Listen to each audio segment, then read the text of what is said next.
Жалпыңызға сәлем. Мен Бекзат дәрігер және бұл арнада біз денсаулығымызға қатысты әртүрлі сұрақтарды қарастырамыз.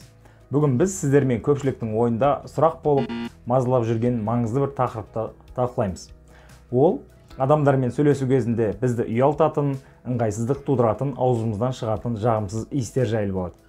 Өзіміздің қолымызға өзіміз үрлеп, жағымсыз иісті иіскеп, аузым сасып тұршы, неге осы сасық иіс шығады екен деп сұрақ қойған болсаңыз, бұл видео дәл сіз үшін. Сіз осы видеоны соңына шейін көрсеңіз, не себепті сасық иістің пайда болатынын, одан қалай құтылуға болатынын білетін боласыз.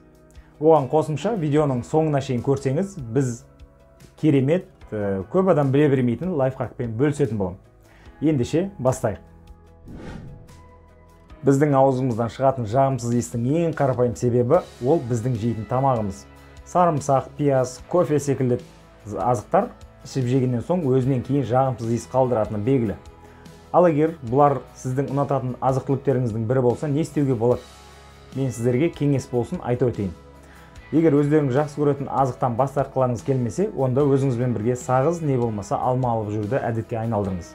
Себебі сіз алманы жесеңіз, алма ауыз қуысын табиғи жолмен тазалап, және тынысыңызда балғын етеді. Ауыз қуысының гигиенасы. Сіз тістеріңізді ауыз қуысын күнде 2 мезгіл, таңертең ұйқыдан тұрғанда және түнде жатар алдын тазалайсыз ба? Тазалап жүрген болсаңыз жарайсыз. Көп адамдар тістерін жуғанда тілді жууды ұмытады. Нәтижесінде тілдің үстінде бактериялар жиналып, жағымсыз иіс шығарады. Ауыз қуысының аурулары. Тіс шегі ауруы, яғни кариес және де тіс иегінің қабынуы кезінде тістерде тек ауырсыну ғана болмай, оған қоса шіруге де алып келеді. Нәтижесінде шіріген тістен жағымсыз сасық иіс шығады.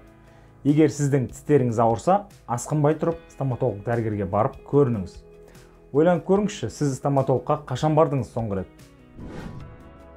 Ауыздан жағымсыз иіс шығуының негізгі себебі ол асқазан ішек жолдарының кейбір ауруларына байланысты болуы мүмкін. Бұл жағдайларда ауыздан жағымсыз иіс ішкі мүшелердегі проблемалардан туындайды. Ауыздан сасық иістің пайда болуына ықпал ететін асқазан ішек ауруларының кейбіреулеріне тоқтала кетейін. Ең бірінші дерт бұл бізде гастрит. Гастрит ол асқазан қабырғасының қабынуы. Әсіресе хеликобактер пилори бактериясынан болған гастрит жиі ауыздан жағымсыз иісті тудырады. Қышқылдықты бұзатын бұл жағдай асқазаннан ас қорыту процесін қиындатып, газдың пайда болуына алып келуі мүмкін. Келесі дерт бұл бізде герб, асқазан ішек рефлюксі. Асқазан қышқылы өңешке кері көтерілгенде жағымсыз иіс пен ауызда қышқыл дәмінің пайда болуы мүмкін. Бұл әсіресе асқазанның қышқыл сұйықтығы өңеш арқылы жоғары көтерілгенде байқалады. Келесі дерт асқазан жарасы. Асқазандағы жаралар көбінесе хеликобактер пилори инфекциясынан болады. Асқазан жарасы да ауыздан иістің шығуына әсер етеді. Себебі жара болғанда асқазанда асқазан сөлінің бөлінуімен ас қорыту процесі бұзылады. Ішек дисбактериозы. Ол дегеніміз ішектегі бактериялардың тепе-теңдігінің бұзылуы. Дисбактериоз кезінде зиянды бактериялар көбейіп, ішекте газдың жиналуына және ауыздан жағымсыз иістің шығуына себеп болады. Созылмалы панкреатит. Ұйқы безінің созылмалы қабынуы. Бұл жағдайда ас қорыту ферменттері жеткіліксіз бөлініп, тамақ толық қорытыла алмайды. Салдарынан ауыздан жағымсыз иістің пайда болуы мүмкін. Ішек түйілулері немесе ішектің кедергіге ұшырауы. Ішекте ас қорыту процесі баяулап немесе тоқтап қалса, іште ыдырау процесі жүріп, улы заттар газ бөлінеді. Бұл сасық иістің ауызға шығуына себеп болады. Асқазан ішек ауруларына қатысты ауыздан шығатын иіс ұзақ уақыт байқалса, міндетті түрде гастроэнтеролог маманға көрініп, ем қабылдаңыз. Созылмалы тонзиллит кезінде де ауыздан жағымсыз иіс шығуы мүмкін. Тонзиллит бұл бадамша бездерінің, яғни миндалиналардың қабыну. Бадамша бездер тамақтың артқы жағында орналасқан лимфоидты тіндер болып табылады. Олар ағзаның инфекцияларға қарсы қорғаныс қызметін атқарады. Тонзиллит әдетте вирус немесе бактериялардың әсерінен пайда болады біздің ағзамызда.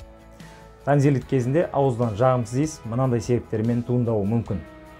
Ең бірінші кезекте ол бактериялық инфекция. Тонзиллиттің негізгі себебі, яғни бактериялар болып табылады.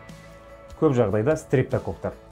Бактериялар өсіп, инфекция тудырғанда жағымсыз иіс шығаратын күкірт қосылыстары бөлінеді. Тонзиллит тастары. Бадамша бездердегі ұсақ қатпарларда бактериялар, өлі жасушалар, тағам қалдықтары жиналып, қатты массаға айналуы мүмкін. Бұл тастарда жағымсыз иісті бактериялар көбейіп, ары қарай жағымсыз иіс күшейеді. Олар ауыздан шығатын иіске әсер етеді әрине. Іріңді қабыну. Созылмалы тонзиллит кезінде бадамша бездерде ірің жиналуы мүмкін. Бұл ірің иісімен бірге ауыз қуысынан шығатын жағымсыз иіс тудырады. Қабыну өнімдері. Бадамша бездерде қабыну кезінде жасушалар мен тіндер бұзылып, ыдырағанда пайда болатын заттар да жағымсыз иіс береді. Созылмалы тонзиллит кезінде ауыздан шығатын иістен құтылу үшін тонзиллитті емдеу өте маңызды рөл ойнайды. Әдетте бұл үшін бактерия қарсы ем асқынған жағдайда бадамша бездерін алып тастау, яғни тонзиллэктомия сияқты шаралар қолданылады. Жағымсыз иістің қайдан шығатынын қалай анықтасақ болады? Ең бірінші қарапайым тәсіл ол өзіміздің қолымыздың сыртын тілімізбен жалап, бірнеше секунд күтіп иіскеп көру. Егер жағымсыз иіс шықса, бұл деген сізге берілген бір белгі. Екінші тәсіл. Жақын адамыңыздың сіздің тынысыңызды бағалауын сұраңыз. Үрлеген кезде ақырын ғана үрлеңіз, қатты үрлеп жіберіп, танысыңыз сасық иіске уланып, шошып кетпесін. Үшінші тәсіл. Ол стоматологқа көріну. Ол сіздің аузыңыздан шығатын сасық иіс ауыз қуысы ауруларына байланысты ма, жоқ па бірден айтып береді. Ауыз қуысының аурулары жоқ болса, онда асқазан ішек жолдарына назар аударыңыз. Ауыздан шығатын сасық иісті қалай кетіруге болады? Бірінші, күнделікті гигиена. Тістеріңізді күніне кем дегенде 2 рет жуып отырыңыз. Оған қоса тілді де жууды ұмытпаңыз. Тіс жібін қолдансаңыз болады. Тістің арасында қалған тамақтық қалдықтарын тазалауға ыңғайлы. Ауыз қуысына балғындық беретін сұйықтықтармен ауыз қуысын шайып отырыңыз. Бірақ құрамында спирті болмасын, себебі спирт ауыз қуысын құрғатып, сырқат тудыруы мүмкін.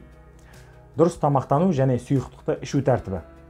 Суды көбірек ішіңіз, ауыз қуысында құрғақтық әртүрлі иістерді тудыратын бактериялардың көбеюіне алып келеді. Егер тынысыңыздың балғын болғанын қаласаңыз, өткір иіс қалдыратын азықтардан аулақ болыңыз. Әсіресе маңызды кездесулер мен жүздесулер алдында. Жігіттердің құлағына алтын сырға, пияз бен сарымсақ және құрбылармен жүздесу, кездесу бұл бір-бірімен ешқашан үйлеспейтін дүние. Сол себептен байқаңыздар. Стоматологқа тек тіс ауырғанда емес, тұрақты түрде тексеріліп тұрыңыз. Бұл көптеген ауыз қуыс ауруларының алдын алады. Соңында айтамын деген лайфхакқа да келіп жеттік. Сіздер білетін боларсыздар деп ойлаймын. Көк шайдың жағымсыз иіс тудыратын бактериялармен күресуге көмектесетінін білуші ме едіңіз? Бір шыны көк шайды тамақтан соң қайнатып қойыңыз да ішіп отырыңыз. Бірнеше күннен соң әсерін байқайтын боласыз. Көк шай ішу қан айналымды жақсартып, жүрек қан тамыр жүйесін нығайтуға көмектеседі. Оның құрамында жоғары қан қысымын түсіруге атсалысатын антиоксиданттар мен кетохиндер көп. Бірақ ескерту, қан қысымы төмен адамдар көк шайды байқап қолданғандарыңыз дұрыс. Дәрігерге қашан бару керек?